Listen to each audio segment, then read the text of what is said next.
আমি এখন আছি জার্মানির পশ্চিম দিকে অবস্থিত বুপার্ট নামের একটি শহরে। ৪টি ট্রেন এবং একটি বাস চেঞ্জ করে দীর্ঘ ৮.৫ ঘন্টা জার্নি করে আমি এই জায়গায় এসেছি। এটিকে আপার মিডল রাইন ভ্যালি বলা হয়, আবার অনেকে এটিকে পার্ল অন দ্য রাইনও বলে থাকেন। এখানকার প্রাকৃতিক সৌন্দর্য এবং ২০০০ সালেরও বেশি পুরনো ইতিহাসের কারণে ২০০২ সালে ইউনেস্কো এটিকে ওয়ার্ল্ড হেরিটেজ সাইট হিসেবে ঘোষণা করে। আর আমি এই ভিডিওতে আপনাদের দেখাবো এখানকার প্রাকৃতিক সৌন্দর্য, কাসল এবং মনোরম দৃশ্যগুলো।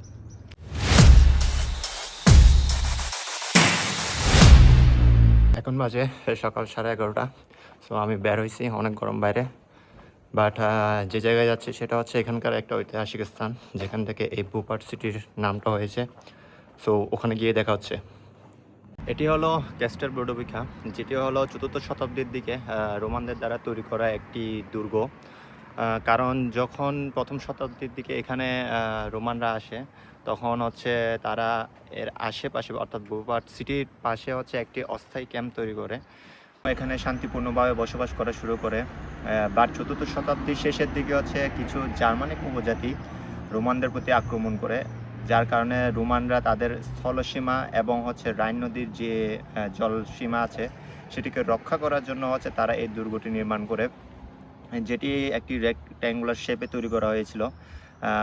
৩০৮ বাই হচ্ছে ১৫৪ মিটারের একটি দুর্গ এটি, যার উচ্চতা অর্থাৎ দেওয়ালের উচ্চতা যদি আমরা চিন্তা করি সেটা হচ্ছে ৯ মিটার এবং হচ্ছে যার পুরুত্ব চিন্তা করলে হচ্ছে প্রায় ৩ মিটার। সো বলা যায় এটি খুবই শক্তিশালী স্ল্যাট এবং গ্রে ওয়ার্ক পাথরের সমন্বয়ে তৈরি করা হয়েছিল, যে পাথরটি হচ্ছে এই বুপার্ট সিটিতেই পাওয়া যেত। আর এই দুর্গে প্রায় ৬০০ জন রোমান সৈন্য একসাথে থাকতে পারত। বাট ৪র্থ শতাব্দীর পরে রোমানরা যখন এই জায়গা ছেড়ে চলে যায়, তখন জার্মানিক উপজাতিরা এই জায়গা দখল করে নেয় এবং তারা হচ্ছে এখানে বসবাস করা শুরু করে। এবং পরবর্তীতে দ্বাদশ শতাব্দীর দিকে হচ্ছে এই জায়গাগুলোর কিছু অংশ ভেঙে হচ্ছে এখানকার প্রধান যে চার্চ ছিল এবং মধ্যযুগীয় যে ঘর বাড়িগুলো এখানে দেখা যায় সেগুলো নির্মাণ করা হয়। এখন আসি তাহলে বুপার্ট এই সিটির নামটা আসলে কোথায় থেকে আসলো। রোমানদের আগে হচ্ছে এখানে ব্রাউডু বিঘা নামে এক ক্যালিক জনগোষ্ঠী বসবাস করত। পরবর্তীতে রোমানরা যখন আসে এই সিটির নামকরণ করা হয় ব্রুডোভিকা, এবং কালক্রমে হচ্ছে মানুষের মুখে মুখে চেঞ্জ হইতে হইতে এই সিটির নামকরণ করা হয় বুপার্ট সিটি।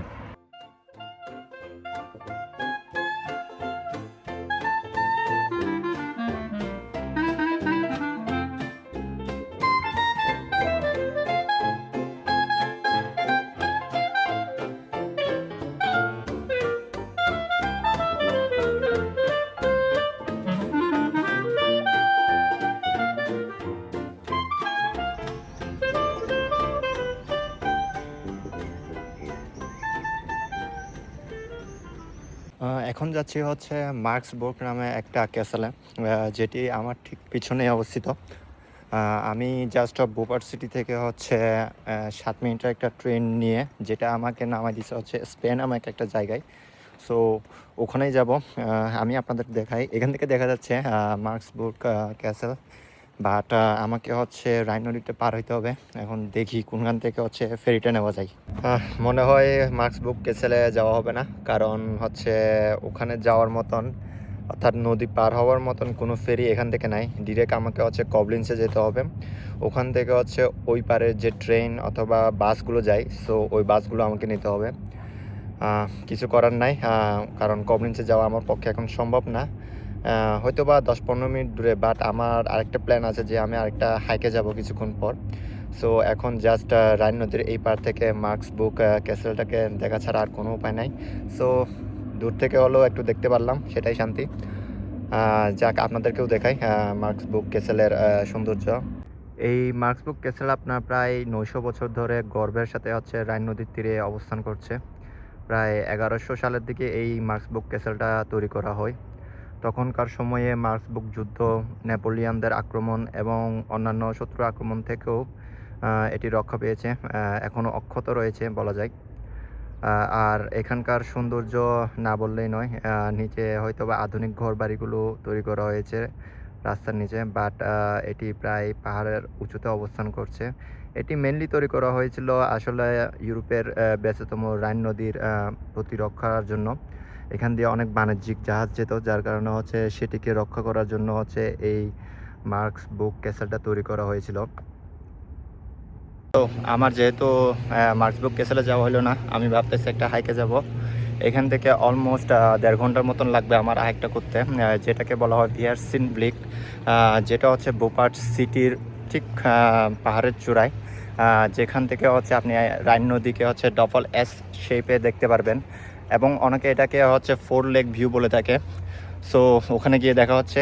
রাইন নদীর পার থেকে হচ্ছে 10 মিনিট হেঁটে আসলাম স্পে ওই স্টেশনে এসে দেখি কেউ নাই, যেহেতু গ্রাম সাইড, যার কারণে হয়তো বা এখানকার মানুষগুলো তেমন একটা ট্রেনকে ইউজ করে না, সবাই হচ্ছে নিজের গাড়ি নিয়ে যাওয়া আসা করে। সো আমি এখন ট্রেনের জন্য ওয়েট করছি, 4:49 হচ্ছে ট্রেন। সো একটু পরে ট্রেন আসলে হচ্ছে আমি বুপার্ট সিটিতে চলে যাব, আর হচ্ছে ওখানে গিয়ে কিছু খেয়ে হচ্ছে হাইকের উদ্দেশ্যে রওনা হবো। ট্রেনে করে এসে হচ্ছে বুপার্ট সিটিতে নামলাম, আর একটু রেবেতে আসলাম কিছু জিনিস কেনার জন্য, লাইক এনার্জি ড্রিঙ্কস আর হচ্ছে পানি। আর আমি যাব হচ্ছে ঠিক এই পাহাড়ের চূড়ায়, যেখান থেকে হচ্ছে এই প্যারানমিক ভিউগুলো দেখা যায়। সো হাইকে গিয়ে দেখা হবে।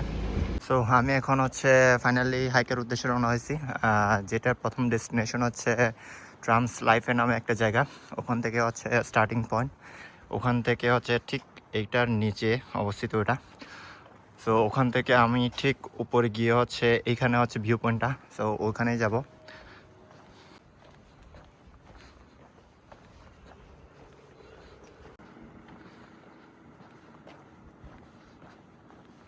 আপনাদের একটা কথা জানাই, সেটা হচ্ছে আপনি চাইলে হচ্ছে জিপ লাইনের মাধ্যমেও ওখানে পৌঁছাতে পারেন।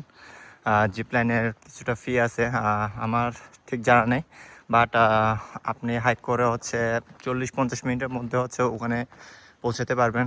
অনেকে হচ্ছে হাইক করতেছে, হয়তো ক্যামেরায় ধরা পড়তেছে না। এই যে আপনি যখন এই রাস্তা দিয়ে আসবেন, ঠিক এটা হচ্ছে আপনার স্টার্টিং পয়েন্ট, এখান থেকে হচ্ছে আপনাকে হাইক করতে হবে।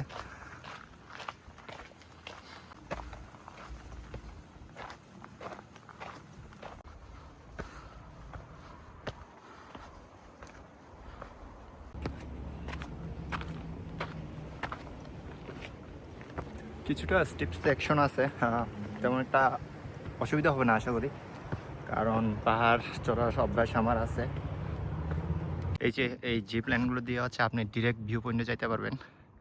আমার মনে হয় 6-7 মিনিটের মতন লাগে, বেশিক্ষণ না। এই যে আমার ঠিক পিছনে হচ্ছে এখন বুপার্ট সিটিটাকে দেখা যাচ্ছে, উপর থেকে হয়তো বা আরও সুন্দর করে দেখা যাবে।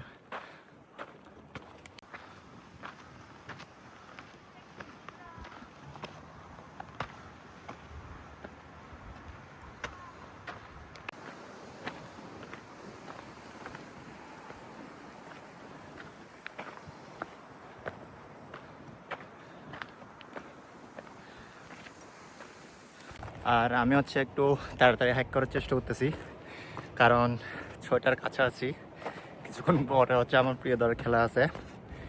সো পাহাড়ের উপর থেকে বসে হচ্ছে মোবাইলে হয়তো বা ওই প্রিয় দলের খেলা দেখবো।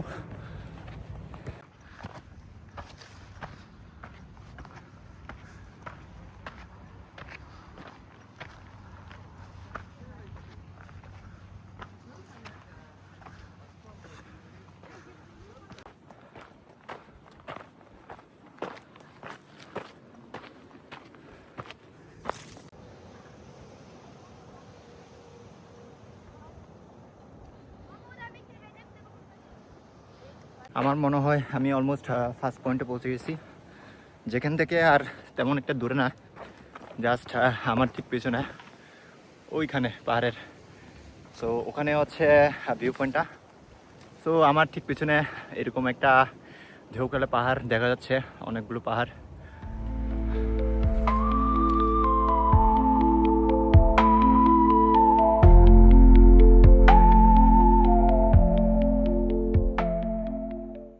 এখন দেখি আবার একটা জঙ্গলের ভিতরে এসে পড়লাম, অর্থাৎ জঙ্গলের ভিতর দিয়ে রাস্তা হয়তো বা আছে এখানে।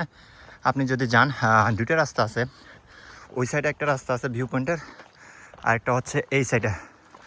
সো কনফিউজ হওয়ার দরকার নাই, আপনি সোজা রাস্তায় চলবেন, দেখবেন যে আপনি ভিউ পয়েন্টে পৌঁছে গেছেন। ফাইনালি 40 মিনিটের মতন হাইক করার পর আমি ভিউ পয়েন্টে পৌঁছে গেলাম। এখানে একটা রেস্টুরেন্ট আছে, সো এখানে বসে হচ্ছে খেলা দেখবো আর হচ্ছে কিছু খেয়ে নিব। আর এই ফাঁকে হচ্ছে আপনাদেরকে হচ্ছে এখানকার প্রাকৃতিক সৌন্দর্যগুলো দেখাবো।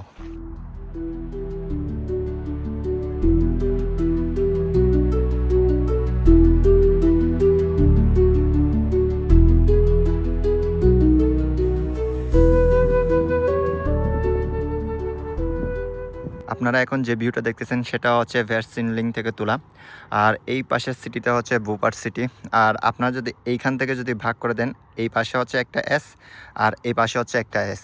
সো সবাই তার জন্য হচ্ছে এটাকে ডবল এস বলে, আর অনেকে এটাকে বললাম যে 4 লেক ভিউ বলে থাকে। আর এটা হচ্ছে রাইন নদী, যেটার দৈর্ঘ্য প্রায় 1230 কিলোমিটার।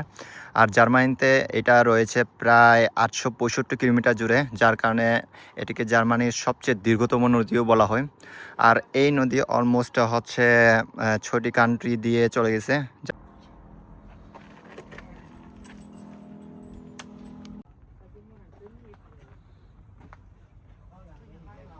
আজকের মতন বিদায় নিচ্ছি, দেখা হবে জার্মানির কোনো এক নতুন শহর থেকে।